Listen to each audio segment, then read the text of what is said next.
ஆண்டோடைய பிள்ளைகளாகிய உங்கள் ஒவ்வொருவருக்கும் எங்கும் நிறைந்த ஒரு ஒளிதின் சார்பாக வாழ்த்துக்களை தெரிவித்துக் கொள்கிறேன். இந்த நாளில் ஒரு வசனத்தை நாம் தியானிக்கலாம்.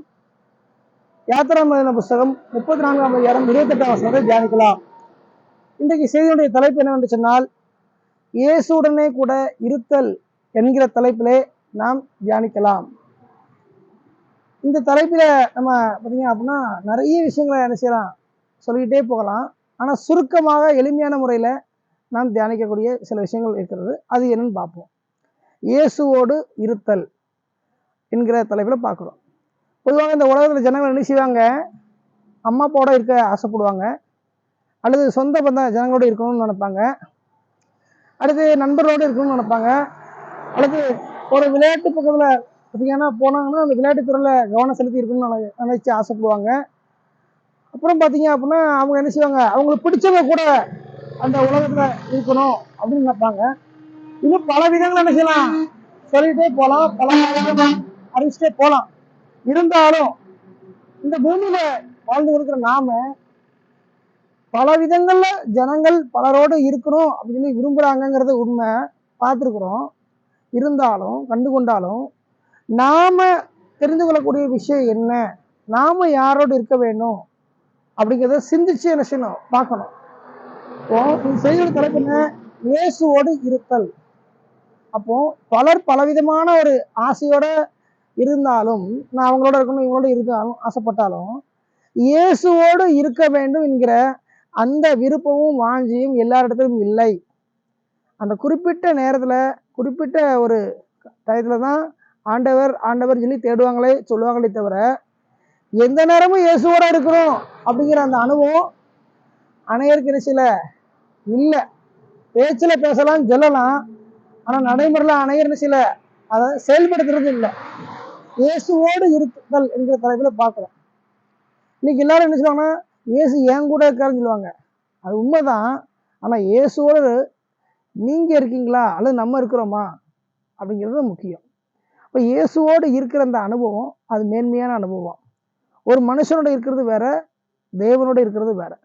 அப்போ இயேசுவோடு இருத்தல்ங்கிற தலைப்பில் பார்க்கலாம, அவரோடு இருந்தால் எப்படி இருக்கும், என்னென்னலாம் கிடைக்கும், என்னென்னலாம் காரியங்கள் பார்க்கலாங்கிறத நம்ம பார்க்க போகிறோம்.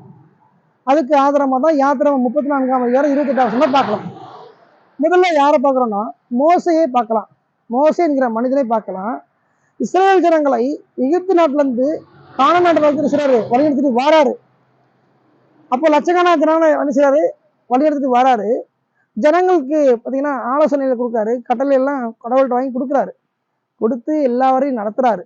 நடத்திட்டு வரும் பொழுது அவர் என்ன செய்றாரு, ஜனங்களோடு இருப்பதை விட தேவனோடு இருப்பதை அதிகமாக என்ன செய்றாரு, தெரிந்து கொண்டார். ஆண்டவரோடு இருக்கணும், ஆண்டவரோடு நேரத்தை செலவு பண்ணணும் அப்படிங்கிறத அவர் புரிந்து கொண்டார். ஊழியம் செய்து பல காரியங்களை சாதிச்சாலும் கூட, அற்புதங்களை பார்த்து கண்டாலும் கூட, தேவனோடு இருக்க வேண்டும் என்கிற அந்த ஆர்வத்தோடு செயல்படும் போதுதான் ஆண்டவர் அவர் பேசுகிறாரு, என் அருகில் வா, என்னோடு வான்னு சொல்லி அவர் அழைப்பு கொடுக்கிறார். அவர் தேவனோடு சேர்ற அப்பம் புசியாமலும் தண்ணீர் குடியாமலும் இருக்கிறாரு. அவர் கர்த்தரோடு இருந்தார் அப்படின்னு வேதம் சொல்கிறது. இப்போ தேவனோடு நேரத்தை செய்றாரு, இரவு பகலும் செலவு பண்றாரு. தூக்கத்தை வெறுக்காரு, உணவை வெறுக்காரு, தண்ணியை வெறுக்காரு, எல்லாத்தையும் வெறுத்து படைப்புகளை எல்லாம் விட படைத்தவரால் முக்கியம் சொல்லி அவர் அந்த நிலைக்கு உச்சக்கட்ட அனுபவத்துக்கு போறாரு. அப்போ போய் தேவனோடு இருக்கிறதுனால பல மணி நேரங்களை செலவு பண்றாரு. தேவன் அவரோட தெளிவாக பேசி தன்னுடைய வித்தியாசமான காரியங்களை வெளிப்படுத்தி திட்டங்கள் எல்லாம் அறிவிக்கிறார். அவர் பேசிட்டு என்ன செய்றாரு, உறவாடி கொண்டு வர பாருங்க. அவர் நினைச்சா அவருக்கு குடும்பம் இருக்கு, அவங்க என்ன செய்யலாம், அதை ஸ்பெண்ட் பண்ணலாம். நிறைய அங்க ஜனங்கள் இருக்காங்க, அவங்க கூட என்ன செய்யலாம், இருந்து நேரத்தை செலவு பண்ணலாம். அதையெல்லாம் தவிர்த்து விட்டு உண்மையானது எது, நிலையானது என்பதை புரிந்தவராக தேவனோடு இயேசுவோடு இருக்க வேண்டும் என்று சொல்லி அவர் அங்க அவரோடு இருந்தார், நேரத்தை செலவு பண்ணார். நடந்தது என்னன்னா, தேவனுடைய இந்த ஒளியின் வெளிச்சம் இவருக்குள்ளாய் ஊடுருவி பாய ஆரம்பித்தது. அதே பிரகாசத்தின் மகிமை இவர் மூலமாய் அனைவருக்கு வெளிப்பட ஆரம்பிச்சது. அவரை பார்க்கும்போது இவர் முகத்தை யாருமே பார்க்க முடியல, ஜனங்கள் பார்க்க முடியல, முக்காடு போட்டுட்டாங்களாம், முகத்தை மறைச்சிட்டாங்களாம். அந்த அளவுக்கு தேவனுடைய அந்த ஒளி கதிர்கள் ஒரு ஸ்கின்குள்ள உள்ள ஆழமா போய் அந்த பிரைட்னஸை கொடுக்க ஆரம்பிச்சது. அவர் அனுசிச்சாரு, அவருடைய வாழ்க்கை பிரகாசமாய் மாறினது, அவருடைய முகம் மாறினது, அவருடைய வாழ்க்கை பிரகாசமாய் மாறினது, அவருடைய முகம் மாறினது, அவருடைய ஊழியமே பிரகாசமாய் மாறிய ஒரு சூழல்ல என்ன செய்து காணப்பட்டது. அப்போ தேவனோடு ஒரு மனுஷனோ மனுஷியோ எந்த அளவுக்கு இருக்கிறாங்களோ, தனியா பின்பற்றாங்களோ, அந்தந்த அளவுக்கு அவங்க வாழ்க்கை மாறும், அவங்க ஃபேஸ் மாறும், அவங்களுடைய ஊழியமா மாறும், அவங்களுடைய எல்லாமே டோட்டலா மாறும். அப்போ அப்படி ஒரு மாற்றம் பெற்ற ஒரு நிலை வேண்டும் என்று சொன்னால் ஆண்டவரோடு இருக்கக்கூடிய அந்த அனுபவத்துல நிச்சயம் வர வேண்டும். எல்லாவற்றையும் தவிர்த்து விட்டு ஆண்டவரோடு இருப்பதுதான் உண்மை என்பதை புரிந்து கொண்டு மோசே வந்தது போல நாம் என்ன செய்யணும், வர வேண்டும். இரண்டாவதாக யார் ஆண்டவரோடு இருந்தாங்க அப்படின்னு சொல்லி பார்க்கும்போது பவுலடிகள் இருந்தார். அதிகமாக தேவ சமூகத்துல அரபி தேசத்துல நினைச்சாரு, தேவனோட நெருக்கமான முறையில் இருந்தார்.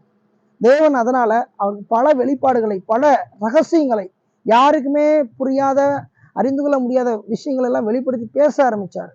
அதனால ஆண்டவர் அவரை சிறப்பான முறையில அவர் என்ன செய்யார், பயன்படுத்தி நடத்த ஆரம்பித்தாரு. அதனால அவர் என்ன செய்றாரு, நான் கிறிஸ்துவை பின்பற்றுகிறது போல நீங்கள் என்னை பின்பற்றுங்கள் தன்மை சொன்னாரு. எந்த மனுஷனும் சொல்லல, எந்த சீசரும் சொல்லல, என்னை பின்பற்றுங்கள்னு அவர் தன்னையே பின்பற்றும்படிக்கு அவர் ஜனங்களோட சாட்சியை ஸ்ட்ராங்கா சொன்னார். காரணம் அவர் தேவனோடு இருந்த அந்த நெருக்கம். நம்ம யாரோட அதிகமா இருக்கிறோமோ அவங்களுடைய குணாதிசயங்கள், அவங்களுடைய சுபங்கள் அப்படி தப்பிக்கொள்ளும், அப்படி பரவிடும். அப்போ பவுல் தேவனோடு அதிகமா இருக்க இருக்க இருக்க கிறிஸ்துவுடைய சுபம் அப்படியே வெளிப்பட ஆரம்பிச்சது. கிறிஸ்துவுடைய அத்தனை காரிலும் அவருக்குள்ள வாழ்க்கையில பரிபூர்ணத்தை கொண்டு வந்தது. அப்ப அந்த நிலைமையில அவர் இருக்க போய் தான் நீங்க என்னை பின்பற்றுங்கள் சொல்லி ஸ்ட்ராங்கா சபைகளுக்கு சொல்றாரு. யாரும் அப்படி சொல்லல. 1 Corinthians 11 அப்படி பேசுறாரு.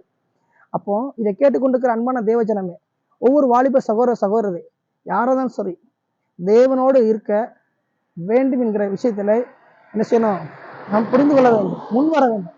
தலைப்பு என்ன பார்த்தோம், இயேசுவோடு இருத்தல் சொல்லி பார்த்தோம். இன்னைக்கு நம்ம நண்பர்களோடு இருக்கலாம், பெற்றோரோடு இருக்கலாம், சொந்த ஜனங்களோடு இருக்கலாம், தெரிஞ்சவங்களோடு இருக்கலாம், பிடிச்சவங்களோடு இருக்கலாம்.